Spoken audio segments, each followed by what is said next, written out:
Hello' বন্ধুসকল, আজি আৰু এটা টাইলছৰ নতুন ভিডিঅ'।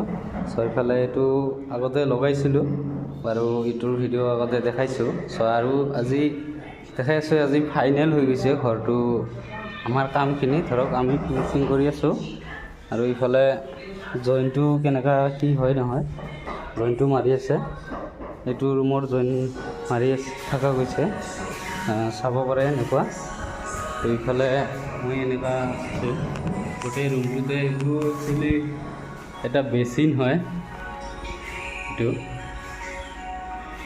এটা বেচিনত টাইলছ হ'ব ৱালত। একে লগাই দিয়া গৈছে, কিয়নো অলপ ভাল লাগিছে সেইটো কাৰণে লগাই দিছোঁ। এইটোৱে আৰু মালিকেও চিলেকশ্যন কৰিছে, এইটো পচন্দ কৰিছে, সেইকাৰণে এইটোও দিয়া গৈছে। আৰু এনেকুৱা এইখিনিত বেচিন হ'ব এখন, আৰু ফ্ল'ৰিং এনেকুৱা জইন পিলাৰটো বনাই লোৱা গৈছে পানীৰ লগত মিক্স কৰি। আৰু ইফালে পাকঘৰ এটা আছে বাৰু। তলত এইটো 2x2 টাইলছ দিয়া গৈছে, চুগাৰ মেট। সেই হিচাপত ৱালত এনেকুৱা ডিজাইন দিয়া গৈছে। এইটো কিটচেন হয় এটা, ফালে জইন দি আছে। আৰু চিলাবত এনেকুৱা হেৰি হৈ আছে। চিলাবৰ গ্ৰাউণ্ডিংটো একচুৱেলি ইখানো মাৰা হোৱা নাই।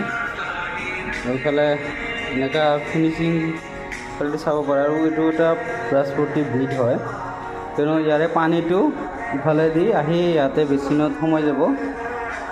আৰু ইফালে এনেকুৱা পাকঘৰৰ স্লাবৰ হেৰিটো মই দূৰৰ পৰা দেখাই আছোঁ।